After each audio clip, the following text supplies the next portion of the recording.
calculer le résultat bénéfice ou perte réalisé par une entreprise pour chacun des produits qu'elle fabrique et qu'elle commercialise.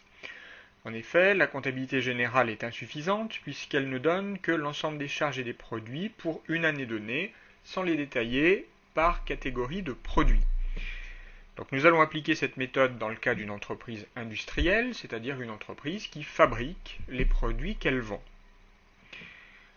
Alors commençons par quelques rappels sur la méthodologie. La première étape consiste à distinguer les charges directes et les charges indirectes. Alors rappelons pour commencer que les charges directes sont des charges qui concernent un seul produit et qui peuvent donc être imputées directement au calcul du coût de ce produit. Par exemple, si l'un des salariés travaille dans un atelier qui fabrique un seul produit commercialisé par l'entreprise, eh bien le salaire de ce salarié peut être considéré comme une charge directe qui sera imputée directement au calcul du coût du produit qu'il fabrique. A l'inverse, une charge indirecte sera une charge qui concerne plusieurs produits et qui par conséquent doit être répartie entre ces produits en fonction d'un critère pertinent choisi par l'entreprise. Ce critère s'appelle dans le jargon comptable une unité d'œuvre. Par exemple, le salaire du comptable, qui ne travaille pas pour un seul produit dans l'entreprise, eh bien ce salaire devra néanmoins être réparti dans les coûts des différents produits. Donc il faudra choisir un critère pertinent permettant de le répartir. Cette distinction entre charge directe et charge indirecte étant effectuée, nous pouvons passer à la deuxième étape et élaborer le tableau de répartition des charges indirectes. Ce tableau de répartition des charges indirectes va ressembler à l'exemple qui nous est donné ici. Donc nous allons répartir les coûts dans des centres où l'on va distinguer à la fois des centres auxiliaires et des centres principaux. Les centres auxiliaires sont des centres qui regroupent des fonctions communes à plusieurs activités et dont le coût va être réparti entre les autres centres utilisateurs.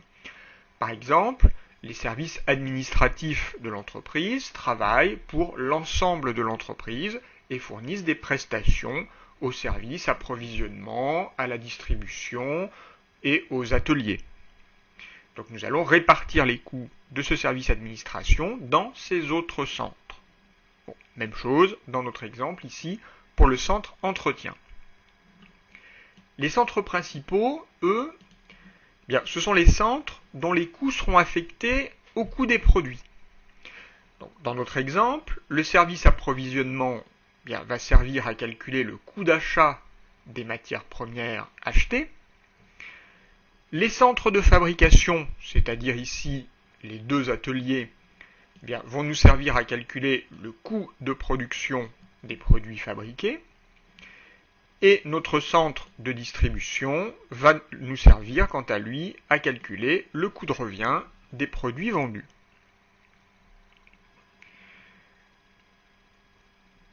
Une fois ces centres donc observés, nous allons pouvoir répartir dans ces centres les montants enregistrés en comptabilité générale. C'est ce que l'on appelle la répartition primaire. Une fois les totaux réalisés, nous pouvons réaliser la répartition secondaire qui va consister donc à répartir les montants des centres auxiliaires dans les autres centres. Nous obtiendrons alors le total après répartition secondaire et nous pourrons alors répartir les montants de chaque centre principal dans les coûts de nos produits. Pour pouvoir les répartir, nous utiliserons donc un critère appelé unité d'œuvre et nous aurons à calculer le coût de l'unité d'œuvre par division entre le total après répartition secondaire et le nombre d'unités d'œuvre. Une fois le tableau de répartition des charges indirectes réalisé, nous pourrons passer au calcul des coûts proprement dit. Donc, nous allons passer par les étapes suivantes.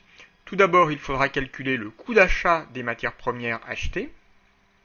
Donc, nous l'obtiendrons par addition du prix d'achat de ces matières et des frais accessoires à l'achat, comme par exemple les frais de transport. Ensuite, nous devrons calculer le coût d'achat des matières premières utilisées dans la production. Pour cela, nous ferons une fiche de stock pour chaque matière première utilisée et nous obtiendrons en sortie le coût d'achat des matières premières utilisées dans la production. Ensuite, nous calculerons le coût de production des produits fabriqués par l'entreprise.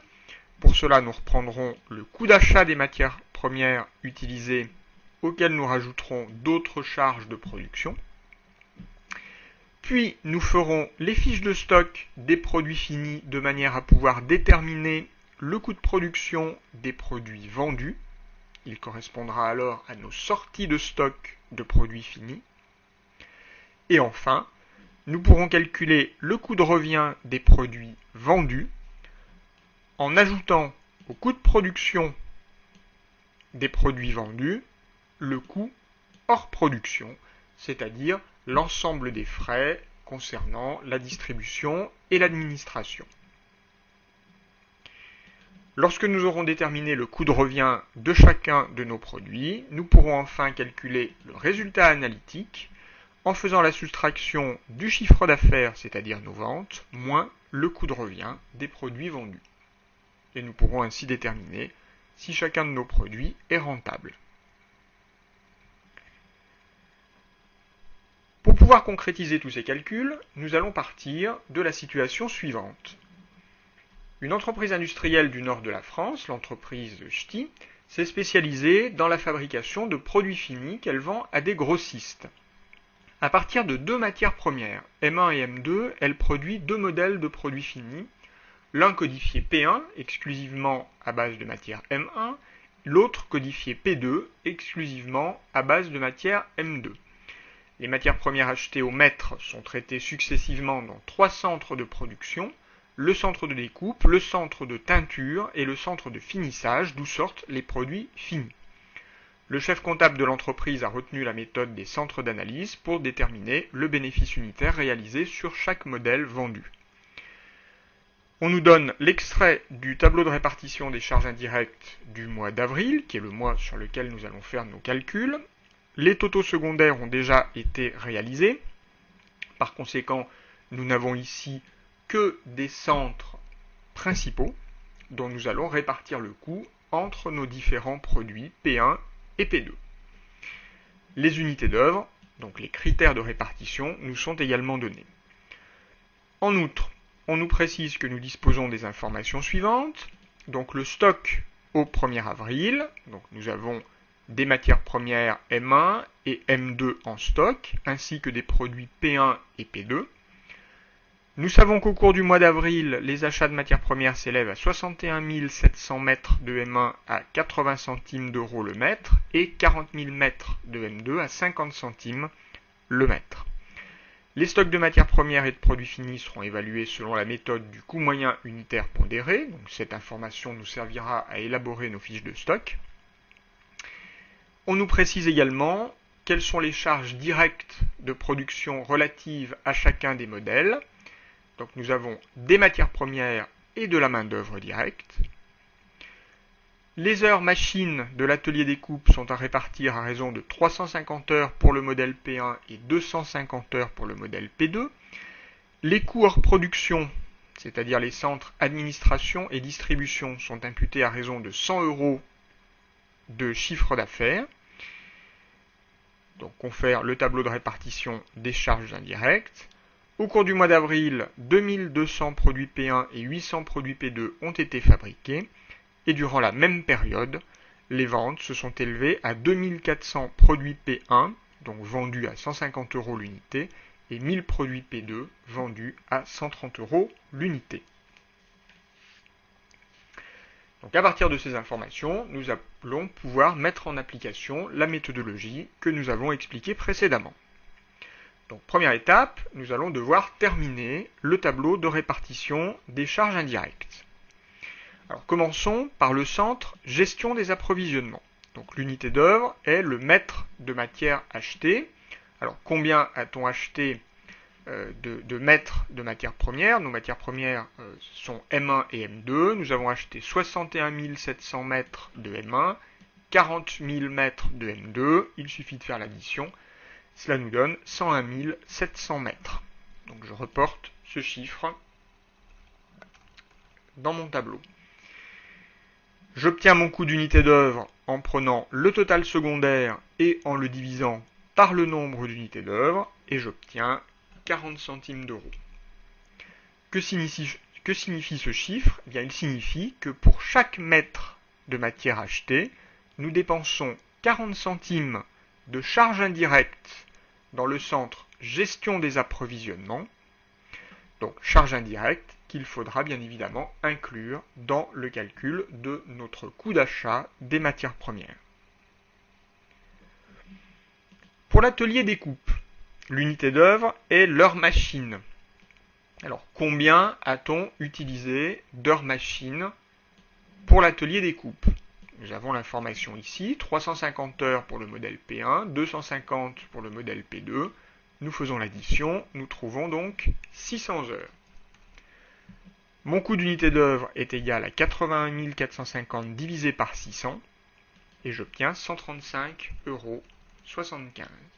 Donc pour chaque heure machine utilisée dans l'atelier découpe, je vais dépenser 135,75 € de charges indirectes de découpe qu'il faudra bien évidemment intégrer dans le coût de production des produits fabriqués. Pour l'atelier teinture, mon unité d'œuvre est l'heure de main-d'œuvre directe. Alors, combien vais-je utiliser d'heures de main-d'œuvre directe? Eh bien, j'ai l'information à ce niveau-là. 1215,5 heures pour P1, 510 heures pour P2. Je fais l'addition et j'obtiens donc un total de 1725,50 heures, chiffre par lequel je divise mon total secondaire pour obtenir 30 € qui est mon coût d'unité d'œuvre. Donc pour chaque heure de main-d'œuvre directe utilisée dans l'atelier teinture, je dépense 30 € de charges indirectes que j'aurai donc à inclure dans le calcul de mon coût de production. Pour l'atelier finissage, mon unité d'œuvre est le nombre de produits fabriqués. Alors, c'est une information que j'ai dans l'énoncé à ce niveau-là. J'ai fabriqué 2200 produits P1 au cours du mois et 800 produits P2, donc un total de 3000 produits que je reporte dans mon tableau. 38 850 divisé par 3000, cela me donne 12,95 €. Donc pour chaque produit fabriqué, je dépense 12,95 € de charges indirectes dans l'atelier finissage, charges qu'il faudra inclure dans le calcul de mon coût de production. Pour l'atelier distribution, mon unité d'œuvre est 100 € de chiffre d'affaires. Il faut donc que je retrouve la valeur de mon chiffre d'affaires. Eh bien, la dernière information de l'énoncé m'indiquait quelles avaient été les ventes et à quel prix. Donc 2400 fois 150 plus 1000 fois 130, j'obtiens 490 000 €. Et donc, mon coût d'unité d'œuvre étant de 100 €, 490 000 divisé par 100, cela me fait 4900 unités d'œuvre. Je fais ma division habituelle et j'obtiens 7,50 € pour le coût d'unité d'œuvre du centre distribution. Donc chaque fois que je vais avoir 100 € de chiffre d'affaires, je vais dépenser 7,50 € de charges indirectes de distribution qu'il me faudra intégrer pour calculer mon coût de revient. Je procède de la même manière pour l'administration générale. L'unité d'œuvre est la même, donc je reporte 4900 et le calcul me donne 2,50 €. Mon tableau de répartition des charges indirectes étant réalisé, je peux passer au calcul de mes coûts. Je commence donc par le calcul du coût d'achat des matières premières achetées. Donc je vais prendre le prix d'achat de mes matières premières M1 et M2 et ajouter des frais accessoires à l'achat. Dans la situation qui m'est proposée, les seuls frais accessoires à l'achat sont en fait les charges indirectes correspondant au centre gestion des approvisionnements. Donc je peux ainsi calculer mon coût d'achat des matières premières achetées pour chacune des deux matières premières utilisées dans ma production. Je commence par la matière M1. Eh bien, j'ai acheté 61 700 mètres de M1 à 80 centimes le mètre.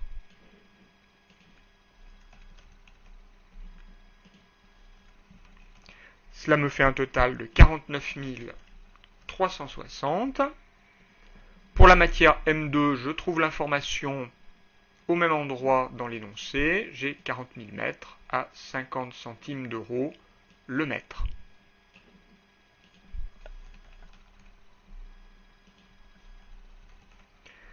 Donc 20 000 euros au total. Le centre gestion des approvisionnements. Nous avons dit précédemment que nous dépensions 40 centimes d'euros chaque fois que nous achetions 1 mètre de matière première. Eh bien, nous avons acheté 61 700 mètres de matière M1 et cela nous coûte donc 40 centimes le mètre. Pour M2, nous avons acheté 40 000 mètres et cela nous coûte 40 centimes également de charge indirecte au mètre. Et je peux donc ensuite faire mes totaux. Donc ma matière M1 m'aura coûté 74 040 euros pour un total de 61 700 mètres. Je peux faire la division pour trouver le prix unitaire, 1,20 € du mètre. Et mes 40 000 mètres de matière M2 m'auront coûté 36 000 euros, c'est-à-dire 90 centimes le mètre. J'obtiens donc le coût d'achat des matières premières achetées. Ce qui m'intéresse dans mon calcul, c'est de connaître le coût d'achat des matières utilisées. Je vais donc procéder à l'élaboration de fiches de stock. Et je vais donc élaborer une fiche de stock par matière première. Je vais commencer par la matière M1. Alors, quel était mon stock initial de matière M1? Eh bien, d'après mon énoncé, mon stock au 1er avril s'élevait à 11 300 mètres pour un total de 12 100 euros. Peu importe le prix unitaire, il ne me servira pas dans la suite de mon calcul. Les entrées, eh bien, les entrées correspondent aux matières premières qui ont été achetées au cours du mois d'avril. C'est ce que j'ai calculé dans le tableau précédent. Donc je n'ai plus qu'à reporter cette ligne. Donc 61 700 mètres, bon, qui m'ont coûté 1,20 €, je vais le noter puisque je l'avais calculé, mais ça n'est pas une obligation, pour un total de 74 040 euros. Je fais mes totaux. En quantité, j'obtiens 73 000 mètres. En euros, cela me donne 86 140 euros. Et donc, si je fais 86 140 euros divisé par 73 000 mètres, eh bien, j'obtiens le prix moyen d'un mètre de matière utilisée, en l'occurrence 1,18 €. Cela correspond au coût moyen unitaire pondéré. Et je réutilise ce coût moyen unitaire pondéré pour valoriser mes sorties et mon stock final. Combien a-t-on sorti de mètres de matière première 1 pour notre fabrication du mois d'avril?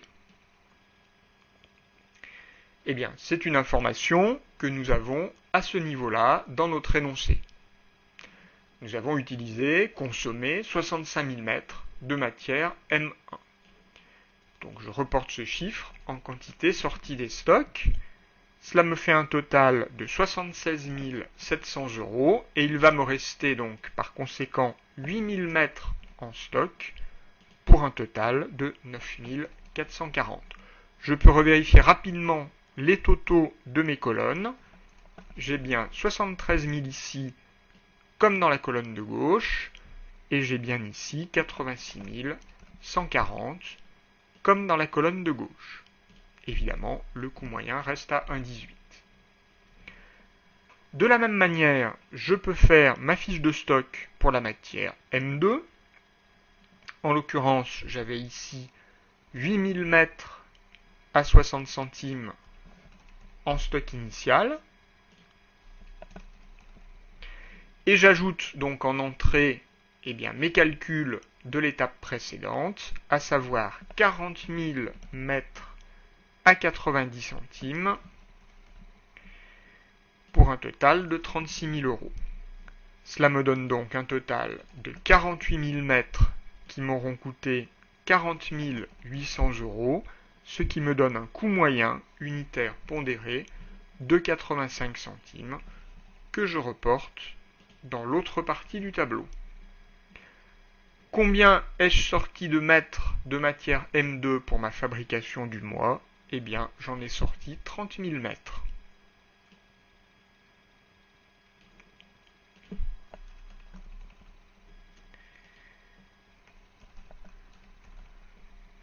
Et il va me rester, par conséquent, 18 000 mètres pour un total de 15 300 euros.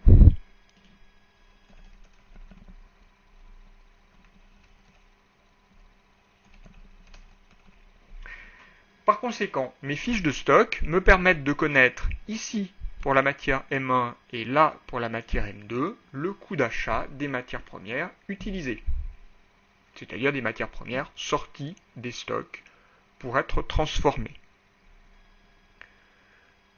Ceci fait, je peux passer au coût de production des produits fabriqués. Pour calculer le coût de production des produits fabriqués, je vais reprendre le coût d'achat des matières premières utilisées calculé précédemment dans ma fiche de stock et je vais lui ajouter les autres charges intervenant dans la production.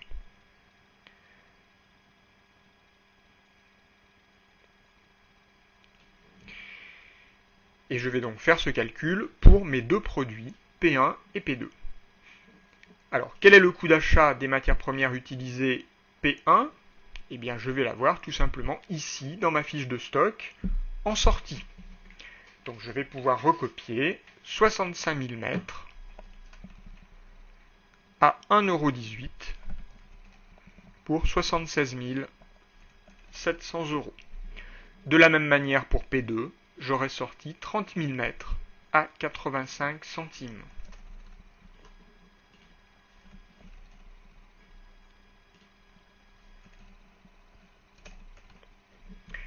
J'ajoute à ça les autres charges de production. Alors, j'ai de la main-d'œuvre directe. Cette main-d'œuvre directe était mentionnée à ce niveau-là dans mon énoncé. Pour P1, 1215 heures et demie à 20 € de l'heure.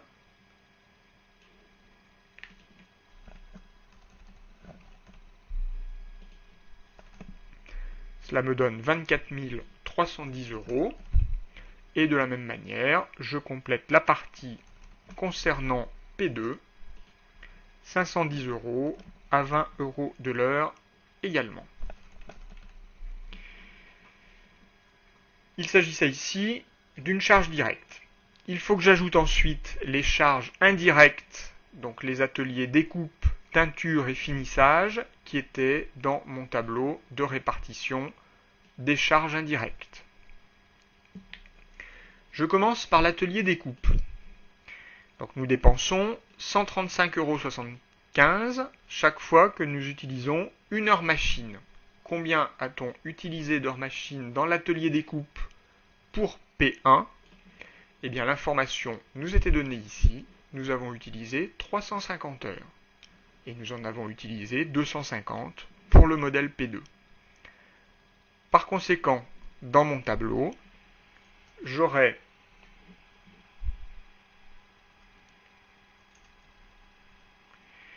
donc 350 heures qui chacune vont me coûter 135,75 € de charges indirectes pour P1 et pour P2 250 heures qui vont me coûter toujours 135,75 €.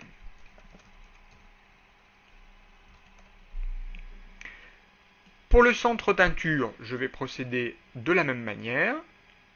Cette fois-ci, mon tableau de répartition des charges indirectes m'indique que je dépense 30 € chaque fois que je vais utiliser 1 heure de main-d'œuvre directe dans l'atelier teinture. Combien vais-je utiliser d'heures? Eh bien, j'ai l'information ici, 1215,50 heures et 510 heures, respectivement, pour P1 et P2. Donc je reporte ce calcul dans mon tableau.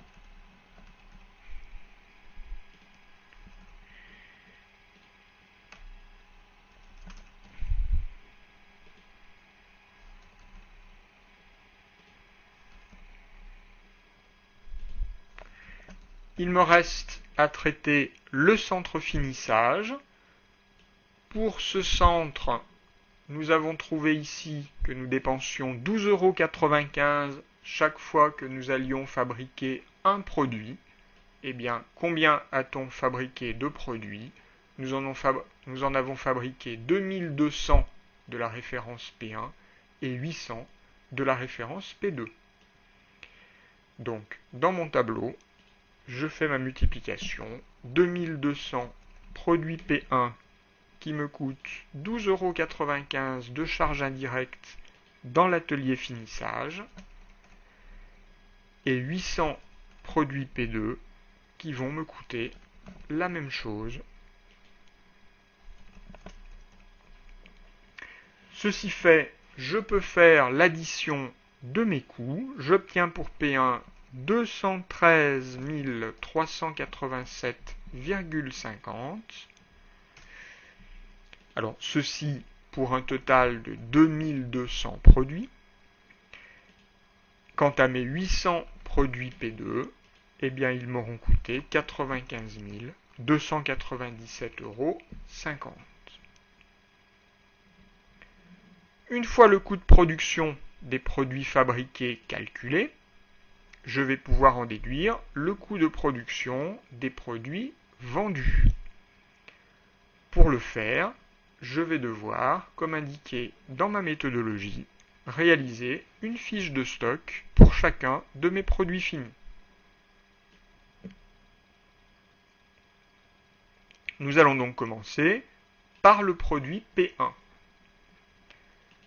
Alors nous avions un stock initial de produits P1 qui nous était mentionné à ce niveau-là, 300 produits pour un total de 27 237,50. Donc je reporte ce stock initial dans ma fiche de stock.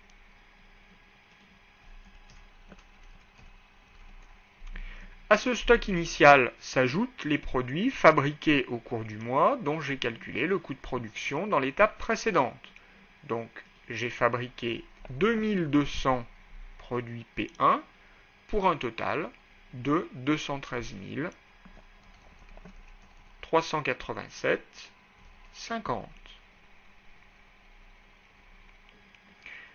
Je fais mes totaux. J'ai donc 2500 produits pour un total de 240 625 et par division, j'obtiens le coût moyen unitaire pondéré qui s'élève ici à 96,25 €. Et je le réutilise toujours dans l'autre partie du tableau pour valoriser mes sorties et mon stock final. À quoi correspondent mes sorties de produits finis? Eh bien, ce sont tout simplement les ventes. Combien a-t-on vendu de produits P1? Eh bien, nous en avons vendu ici 2400. Donc, je reporte ce chiffre en quantité sortie. Je fais ma multiplication et j'obtiens 231 000 qui correspond donc au coût de production des produits vendus, c'est-à-dire sortis des stocks. Il me reste donc 100 produits pour un total de 9 625 €.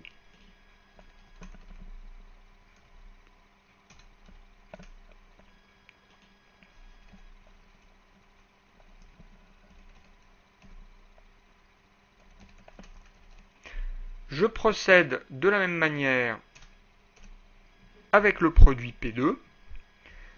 J'avais un stock initial de 400 unités pour un total de 46 602,50 et j'ai fabriqué au cours du mois 800 produits dont le coût de production s'est élevé à 95 297 € et 50 centimes. J'en déduis mon coût moyen unitaire pondéré, 141 900 divisé par 1200, j'obtiens 118,25 € que je réutilise dans la deuxième partie du tableau. Combien a-t-on vendu de produits P2? Eh bien, nous en avons vendu 1000, donc pour un coût de production égal à 118 250 €, et il me reste à la fin du mois 200 produits P2.